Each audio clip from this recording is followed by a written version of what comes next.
Students, आज का अपना next method of preparation for alkenes is Hofmann elimination. Hofmann elimination च की ਹੁੰਦਾ है? There is breakage of quaternary ammonium hydrides. ਤਾਂ ਇਹਨੂੰ ਕਹਿੰਦੇ ਆ pyrolysis of quaternary ammonium hydrides.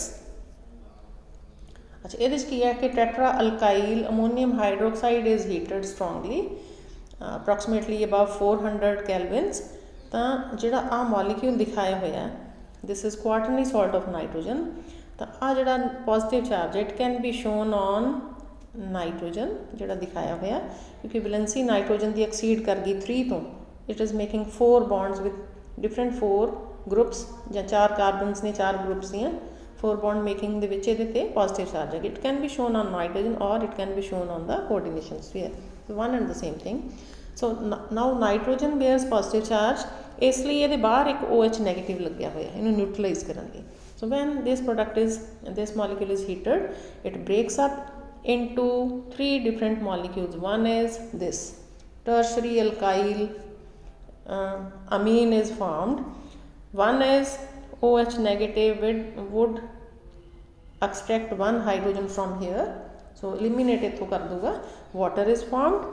ਤਾਂ ਹੁਣ ਸਿਰੇ ਵਾਲੀ CH2 ਆ ਜਿਹੜੀ ਕਾਰਬਨ ਦੀ ਵੈਲੈਂਸੀ ਇੱਥੇ 2 ਨਾਲ ਹੀ ਬੌਂਡ ਲੱਗਿਆ ਹੋਇਆ, ਇੱਕ ਕਾਰਬਨ ਨਾਲ ਬੌਂਡ ਹੈ, ਸੋ ਚੌਥਾ ਬੌਂਡ ਹੈ ਜਿਹੜਾ ਇੱਥੇ ਬਣ ਜਾਂਦਾ by elimination of hydrogen from the second carbon. Nitrogen ਤੋਂ ਜਿਹੜੀ ਬੀਟਾ ਕਾਰਬਨ ਹੈ ਉਹਦੇ ਤੋਂ. So the products formed are 3 alkene plus trimethyl amine and water. So this molecule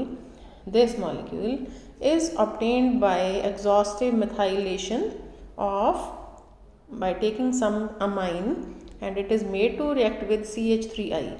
So CH3I ਦੇ ਨਾਲ ਜਿਹੜੀ reaction ਹੈ ਇਹਨੂੰ exhaustive methylation ਕਹਿੰਦੇ ਆ because when it reacts in the presence of silver oxide, the valency of nitrogen is 3, so it adds 3 CH3 groups.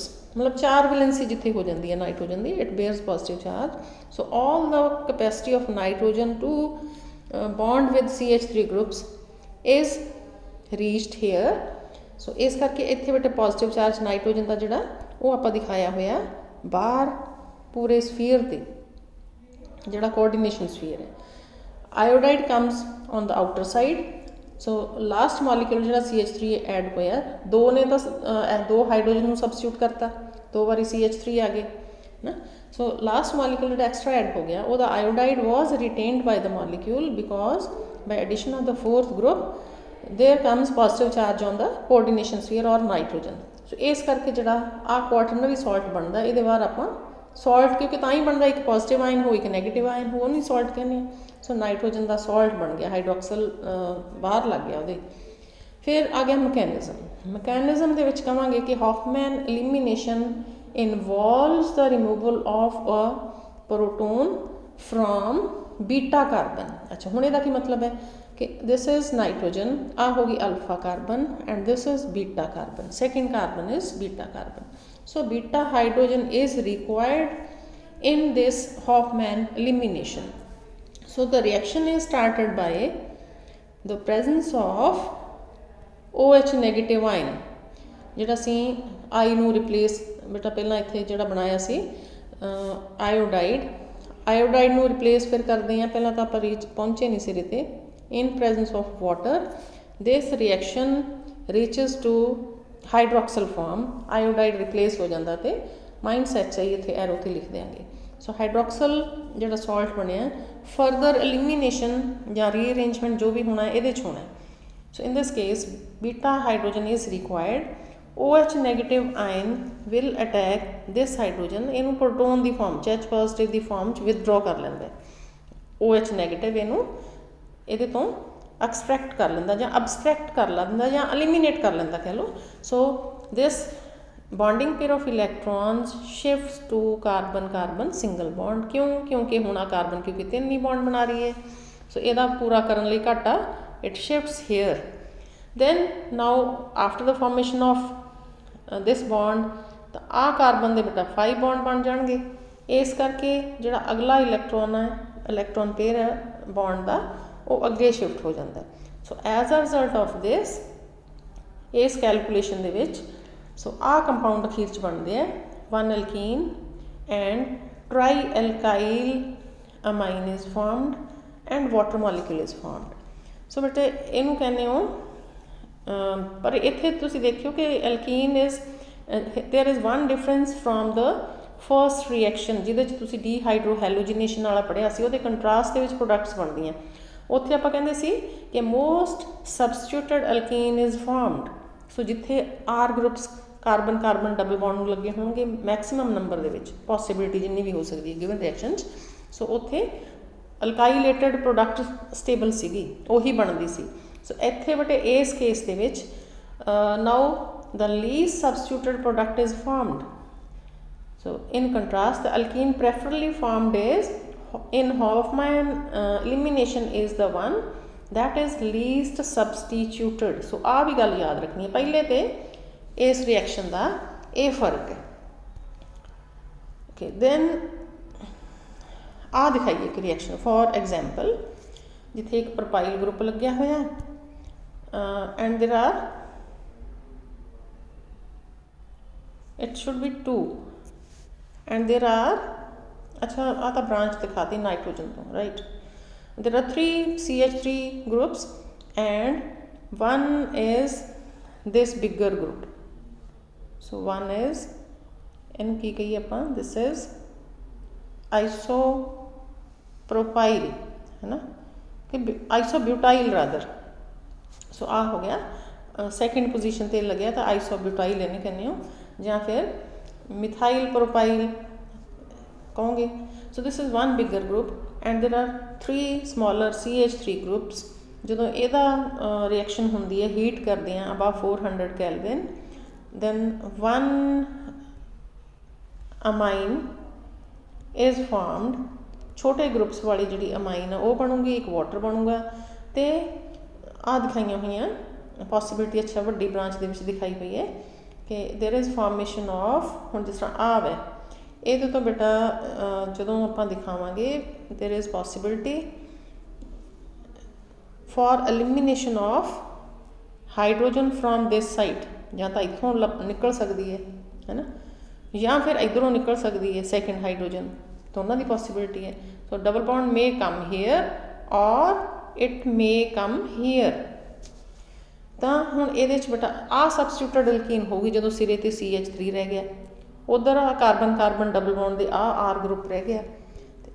Okay now the possibility is formation of these 2 products एक हो गया 1 pentene पहले तो बाद ही आ गई एक हो गई 2 पेंटीन जो CH3 थले वाली चेन वाला रिटेन होंदा था तो ये देखा गया it has been observe practically that the first product is formed in abundance 96% ये बनती है दूजे वाली है जी उस जस्ट 4% बनती है। सो जी ये वाली है this is least substituted product तो हुण ਇਹਦਾ रीजन है जोड़ा that is not clear but we may say that OH negative ion abstracts hydrogen और proton from the least hindered position कि जिथे क्राउडिंग नहीं है वो वाला हाइड्रोजन ही कढ़दा हो। सो जिथों उन्होंने कढ़ना ईजी है जिथे क्राउडिंग नहीं है। सो दिस मीनस कि ये तो इस केस दे विच लीस्ट क्राउडड आ ही पोजीशन है तो इथों कढ़ लैंदा नहीं लीस्ट क्राउडड इज़ किहड़ी दिखाई हुई है आ वाली it is here. Okay so least crowded or least substitute product is formed. Okay, then coming to its physical properties बेटा थोड़ा बहुत जिहड़ियां जनरल ट्रेंड्स होंदे करना कि बॉइलिंग पॉइंट्स ने जिहड़े they depend upon the size of the alkene. So branching 4 onwards he branching वाले आइसोमर्स बनते हैं। सो उस केस कहोगे कि जिहड़ियां स्ट्रेट चेन वालियां उह च वैन डर वाल्स फोर्सेस ज़्यादा ਉਹਦੇ 'ਚ ਉਹਨਾਂ ਦਾ ਬੋਇਲਿੰਗ ਪੁਆਇੰਟ ਜ਼ਿਆਦਾ ਹੋਊ। ਅਦਰਵਾਈਜ਼ ਤਾਂ ਜਿਉਂ ਨੰਬਰ ਆਫ ਕਾਰਬਨ ਐਟਮਸ ਵਧਣੇ ਆ ਸਾਈਜ਼ ਦੇ ਹਿਸਾਬ ਨਾਲ ਹੀ ਜਿਵੇਂ 2 ਵਾਲੀ ਐਲਕੀਨ ਬਣਦੀ ਹੈ ਛੋਟੀ ਤੋਂ ਛੋਟੀ 2 ਵਾਲੀ ਨਾਲੋਂ 3 ਕਾਰਬਨਸ ਵਾਲੀ ਐਲਕੀਨ ਦਾ ਬੋਇਲਿੰਗ ਪੁਆਇੰਟ ਜ਼ਿਆਦਾ ਹੋਊਗਾ 3 ਨਾਲੋਂ 4 ਵਾਲੀ ਦਾ ਜ਼ਿਆਦਾ ਹੋਊ ਜਿਉਂ ਸਾਈਜ਼ ਵਧੀ ਜਾਣਾ that is due to presence of van der Waals forces. Then same alkene दे जिथे आइसोमर्स बनते हैं उत्थे जिहदा सरफेस एरिया वधदा स्ट्रेट चेन है 4 वाली ਉਹਦਾ मैक्सिमम बॉइलिंग पॉइंट होगा, फिर एक ब्रांच वाली का होगा।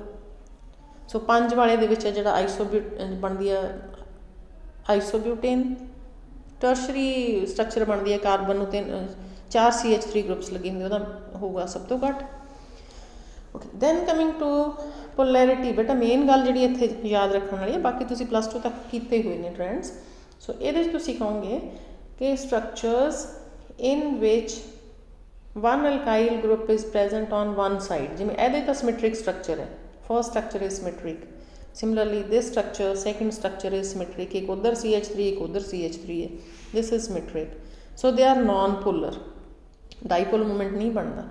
हुण जिथे सिमेट्री इहदी डिस्टर्ब होंदी है उस करके जिवें इहदे च है देयर इज़ 1 CH3 ग्रुप, सो इस करके इस मॉलीक्यूल का थोड़ा जा स्लाइटली इलैक्ट्रॉन्स का इंबैलेंस होने करके स्लाइट जा डाईपोल मूवमेंट बन जाता है, इवें जिवें इहदे च है कि 2 CH3 groups are present on one side. So इसलिए इत्थे भी स्लाइट सा डाईपोल बन जाना है। इसलिए बेटा इन्हां दा बॉइलिंग पॉइंट ज़्यादा होगा सिस वालियां दा। सो सिस एल्कीन्स दे हैव हायर बॉइलिंग पॉइंट्स, पर जदों असीं मेल्टिंग पॉइंट की गल करांगे तो उदों सॉलिड फॉर्म च देखना है। Then cis alkenes can not be arranged perfectly in small space, मतलब उन्होंने पैरल जो मॉलीक्यूल्स को अरेंज करना हो उन्ने एफिशिएंटली अरेंज नहीं होंगे जिन्ने ट्रांस वाली स्ट्रक्चर के होंगे, सिमेट्रिक स्ट्रक्चर है जी। सो बॉयल मेल्टिंग पॉइंट है जोड़े वो ट्रांस के ज़्यादा होंगे है, बॉयलिंग पॉइंट सिस का ज़्यादा है तो मेल्टिंग पॉइंट ट्रांस का ज़्यादा है। Then coming to their chemical properties of alkenes, ये असीं दसना है कि इत्थे एडिशन रिएक्शनस होंदी हैं, एक सिग्मा बॉन्ड है तो एक पाई बॉन्ड है। जे तो असीं चार्ज वगैरह नहीं दिखाते एल्कीन प्लस XY कहने तो एक कार्बन तो X ऐड हो गया तो एक तो Y ऐड हो गया। जे असीं दसना कि इलैक्ट्रॉन्स फ्रॉम द एल्कीन्स दे अटैक सम रिएजेंट, जो रिएजेंट जो नेड़े आ रहा जो पोलराइज होने की कैपेसिटी है X तो Y अलग अलग तरह के एटम्स ने, तो इलैक्ट्रॉन्स अटैक करनगे जिहदे पार्शियल या पॉजिटिव चार्ज आने की टेंडेंसी है। So for example a given molecule दे विच मैं दिखाया हुआ कि X से जो स्लाइटली पॉजिटिव है तो इलैक्ट्रॉन पेयर इनू अटैक करूगा। सो जी कार्बन वाल जा रहा है जिहदे नेड़े आ रहा वो स्लाइटली नैगेटिव होगी, तो ये बाद असीं X बनता अटैच होंदा दिखावांगे तो Y है जोड़ा Y तो पार्शियल नैगेटिव चार्ज आ, वो कार्बन जी तो पार्शियल पॉजिटिव चार्ज आता है जिहदे तो इलैक्ट्रॉन्स दूर मूव कर रहे हैं वो तो पॉजिटिव चार्ज आऊ। सो वो इलैक्ट्रॉन रिच स्पीशीज़ लगूगी। सो पहला इलैक्ट्रॉन्स ने स्लाइटली पॉजिटिव कोई जी स्पीशीज़ है वो अटैक करना। सो एक बॉन्ड टुट के डबल बॉन्ड वाला पाई बॉन्ड टुट के ते दो नवे बॉन्ड फॉर्म होंगे है। So this is known as addition product. So reactions ये तुहानूं दस्सिए कि इलैक्ट्रॉन्स करके इलैक्ट्रोफिलिक रिएजेंट्स नाल ही रिएक्ट करते, इलैक्ट्रोफिलिक एडिशन रिएक्शनस आ मेन रिएक्शनस ने, क्योंकि दो डबल बॉन्ड दी थां ते दो सिंगल बॉन्ड हो जाते हैं तो रिएजेंट्स के दो पार्ट्स होके दोनों कार्बन से एक पार्ट अटैच हो जाता। So that is addition. Substitution होंदी है, इस सबस्टिट्यूशन के चांसिस नहीं है। So there are chances of electrophilic addition reactions.